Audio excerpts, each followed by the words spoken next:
आज हम आपको कक्षा 12 हिंदी का पेपर दिखाने वाले हैं। तो सबसे पहले आप यहाँ पर अपना अनुक्रमांक लिखेंगे, फिर यहाँ पर अपना नाम लिखेंगे, फिर पेपर का यह कोड है, आपको उत्तर पुस्तिका में यह भरना होता है। फिर उस साल की बात करें तो यह 2019 का पेपर है। सामान्य हिंदी का समय 3 घंटा दिया जाता है आपको पेपर करने के लिए, और 15 मिनट आपको पेपर पढ़ने के लिए दिए जाते हैं। और नंबर की बात करें तो यह 100 नंबर यानी 100 पूर्णांक का होता है, 100 नंबर का पेपर। और यह पेपर 2 खंडों में विभाजित होता है, खंड क और खंड ख। तो खंड क में देखिए 5 प्रश्न आपको दिए रहते हैं बहुविकल्पी, उसमें से 4 ऑप्शन दिए रहते हैं। आपको किसी एक को जो सही होगा उसको आप उत्तर पुस्तिका में लिखेंगे। इसी प्रकार 5 प्रश्न आपको दिए रहेंगे, आप उसका आंसर चुनकर लिखेंगे। चलिए आपको अगला पेज दिखाते हैं इसका। और ये इसका अगला पेज है। ग प्रश्न है, इनमें से कौन हजारी प्रसाद द्विवेदी का उपन्यास नहीं है? तो आप इनमें से जो नहीं है उसको चुनकर लिखेंगे उत्तर पुस्तिका में, और उसको वैसे से दूसरा सही है तो आप 2 आंसर, पहला का ग में, दूसरा सही तो दूसरा आप लिखेंगे वहाँ पर। तो इसी प्रकार ख, घ, अंग या 5 प्रश्न दिए रहते हैं। इसके बाद प्रश्न 2 में आपको हरि औध जी का प्रिय प्रवास है, तो आपको इसमें से जो है आप उसको लिखेंगे। अगला क्वेश्चन दिखाते हैं हम आपको। देखिए ख, ग, रामधारी सिंह दिनकर को उनकी काव्य कृति उर्वशी का पर पुरस्कार मिला था। कौन सी ऐसी उनकी काव्य कृति है कि उसके कारण उनको पुरस्कार मिला था? तो आप जो होगा वह लिखेंगे। तो अगला प्रश्न है, सच्चिदानंद हीरानंद वात्स्यायन अग्नि किस सप्तक में संग्रहित हैं? तो आप जिसमें हैं तो आप उसका आंसर लिखेंगे। चलिए अगला। और हम आपको प्रश्न 3 दिखाते हैं। यह प्रश्न नंबर 3 है, दिए गए गद्यांश पर आधारित निम्नलिखित प्रश्नों के उत्तर दीजिए। तो यह गद्यांश है, आप इसका आंसर लिखेंगे उत्तर।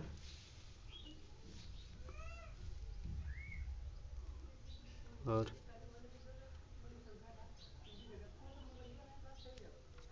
इसके क्वेश्चन देखिए यहाँ पर दिए गए हैं। तो इसके प्रश्न दिए गए हैं को मनुष्य की जीवनी शक्ति कैसी है? महाकाल क्यों धन्य है? अनाहत और कारागार का क्या अर्थ है? रेखांकित अंश की व्याख्या कीजिए। उपयुक्त गद्यांश माने रेखांकित अंश की व्याख्या कीजिए, माने जो यहाँ पर दिया है आपको, जो यहाँ रेखांकित करके दिया नीचे देखिए अंडरलाइन की हुई है, आपको इसकी व्याख्या करनी है। और इसके बाद उपयुक्त गद्यांश के पाठ का शीर्षक और उसके लेखक, माने किस पाठ से लिया गया और उसके लेखक का नाम लिखना होता है। या आपको यह नहीं आता तो आपको अथवा में एक प्रश्न और दिया रहता है, इसको आप करेंगे। यह प्रश्न देख लीजिए, और इसके क्वेश्चन भी करने होते हैं। समृद्धि और अध्यात्मक के संबंध में लेखक क्या नहीं मानता? अगला पेज देखिए। समृद्धि, दूसरा प्रश्न है, समृद्धि अपने साथ क्या लाती है? और न्यूनतम और अनंत का क्या अर्थ है? चौथा, रेखांकित अंश की व्याख्या कीजिए। चौथा, गद्यांश से संबंधित पाठ का शीर्षक और उसके लेखक का नाम लिखिए। तो इसके बाद प्रश्न नंबर 4, दिए गए गद्यांश पर आधारित निम्नलिखित प्रश्नों के उत्तर दीजिए। तो यह गद्यांश दिया गया है, इस धाराशाही जग का क्रम शाश्वत, इस जीवन का उद्गम। तो यह जो पद्यांश दिया गया आप इसका उत्तर लिखेंगे। देखिए यहाँ प्रश्न दिया गया है, जग का क्रम कैसा है? इस पद्यांश के अनुसार क्या क्या तथ्य शाश्वत है? रजत, हास और कर्णधार का क्या अर्थ है? रेखांकित अंशों की व्याख्या कीजिए। रेखांकित मतलब जो इसके नीचे अंडरलाइन किया गया, देखिए यहाँ पर आपको इसी की व्याख्या करनी है। और उपयुक्त पद्यांश के पाठ का शीर्षक और कवि का नाम लिखिए, माने किस पाठ से लिया गया और इसके कवि कौन है इसके नाम लिखिए। और अगला मान लीजिए यह अथवा में एक प्रश्न और दो प्रश्न दिए रहते हैं, अथवा वो नहीं आता आप तो यह कर सकते हैं, तो इसके भी प्रश्न दिए रहते हैं। देखिए यहाँ पर नीचे प्रश्न इसके दिए गए हैं।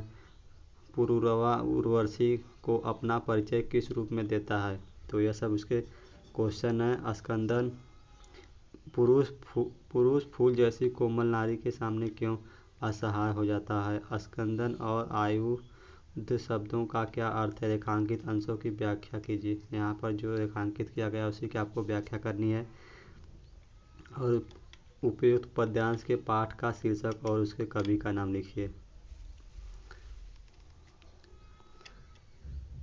और पांचवा प्रश्न में आपको कह दिया निम्नलिखित में से किसी एक लेखक का साहित्यिक परिचय देते हुए उनकी कृतियों का उल्लेख कीजिए। अधिकतम सीमा 80 शब्द, माने 80 शब्द तक आप इसकी लिखेंगे, लगभग 2 पेज।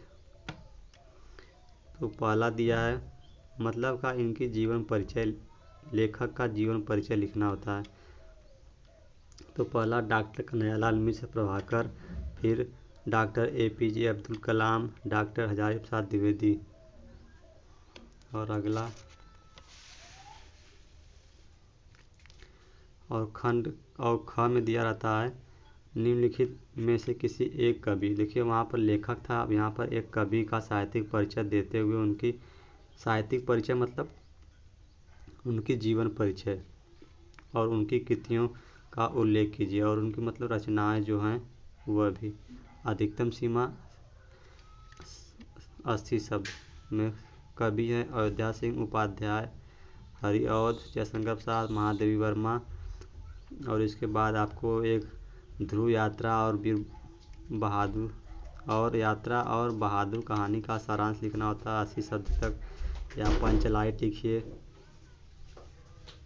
इसी तरह पेपर आपको हम दिखा देते हैं। इसके बाद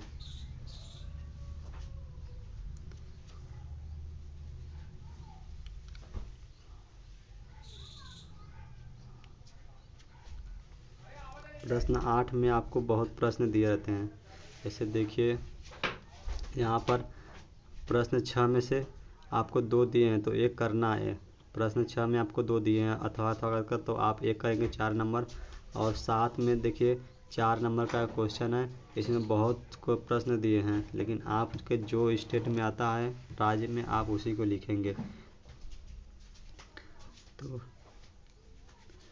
इसी प्रकार 8वां प्रश्न है आपको यहाँ पर मुक्ति यज्ञ, उत्तर प्रदेश वालों के लिए मुक्ति यज्ञ लिखना होता है। जौनपुर ज़िले के लिए मुक्ति यज्ञ लिखना होता है। यह 4 नंबर का प्रश्न होता है। और अगला प्रश्न श्रवण कुमार, इतने प्रश्न दिए हैं आपको 8 में से केवल एक ही करना है, जो आपके ज़िले में आता है आप उसी को करेंगे। और खंड ख, यह आपके संस्कृत पोर्शन से लिया गया है। आपको 7 नंबर का यह प्रश्न है, आपको 2 दिया रहता है, यह नहीं आता तो आप इसको करेंगे। और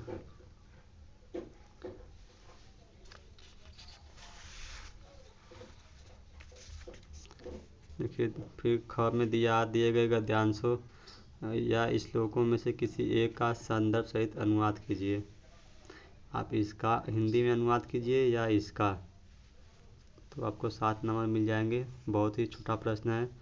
और 10वां प्रश्न निम्नलिखित मुहावरों और लोकोक्तियों में से किसी एक का अर्थ लिखकर वाक्यों में प्रयोग कीजिए। चांद का ईद का चांद होना, ना काटना का वर्षा जब कृषि सुखाने। आपको इसका अर्थ लिखकर एक वाक्य प्रयोग बनाना है। और 11वां प्रश्न संधि विच्छेद करना है। कवि का कविश्वर का क्या होगा, आप इसका संधि विच्छेद करेंगे। और महोत्सव का संधि विच्छेद क्या होता है महोत्सव का संधि विच्छेद। तो आपको पूरे 3 दिए हैं संधि विच्छेद करने के लिए, 1-1 नंबर के हैं वो प्रश्न। और इसके बाद दिया है आपको विभक्ति। दिए गए निम्नलिखित शब्दों की विभक्ति और वचन के अनुसार सही चयन कीजिए। तो आप जो सही है उसी का चयन करेंगे। अगला पेज देखिए, 12वां प्रश्न आपको दिया है कि 2 शब्द युग्म में अंतर लिखिए। तो आप इसका युग्म अंतर लिखेंगे और निम्नलिखित अनेकार्थी शब्दों में से किसी एक का शब्द का 2 अर्थ लिखिए। जैसे कनक, कनक का इसका 2 अर्थ लिखिए। कर का 2 अर्थ लिखिए। निम्नलिखित में से किन्हीं 2 वाक्यांशों के लिए एक शब्द लिखिए। और किन्हीं 2 वाक्यों को शुद्ध करके लिखिए। गौतम की पत्नी का नाम अहिल्या था। वह प्रातः काल के समय आया था। इस घटना की परीक्षा होनी चाहिए। दीपक प्रज्वलित कर दो। यह 13वां प्रश्न में आपको करूण अथवा वीर रस का लक्षण एवं उदाहरण सहित लिखना होता है।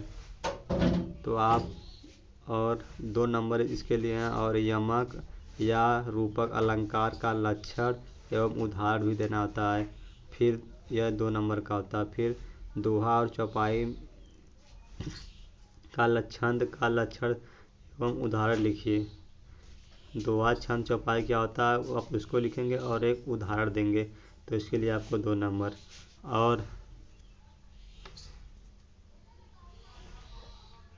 और प्रश्न नंबर 14 में आपको किसी इंटरमीडिएट कॉलेज में लिपिक के रिक्त पद पर अपनी नियुक्ति हेतु उस कॉलेज के प्रबंधक को एक आवेदन पत्र लिखिए। और उसके बाद है या आप अपने अथवा में दिया है, ये 6 नंबर का प्रश्न होता है। अपने गांव में स्वच्छता एवं सफाई हेतु अपने क्षेत्र के उप जिला अधिकारी को एक प्रार्थना पत्र लिखिए। माने अपने गांव की स्वच्छता एवं सफाई हेतु अपने उप जिलाधिकारी को एक प्रार्थना पत्र लिखिए। और 5वां प्रश्न है जो कि 9 नंबर का होता है। तो निम्नलिखित विषयों में से किसी एक पर अपनी भाषा शैली एवं में निबंध लिखिए। आप इसको अपनी भाषा शैली में एक निबंध लिखेंगे। पदोन्नति में आरक्षण का औचित्य, दूरदर्शन से लाभ और हानि, पर्यावरण संरक्षण एवं वनस्पतियाँ, आतंकवाद कारण और निवारण लिखिए। मेरा प्रिय साहित्यकार। यह रहा आपका पूरा यूपी बोर्ड का पेपर।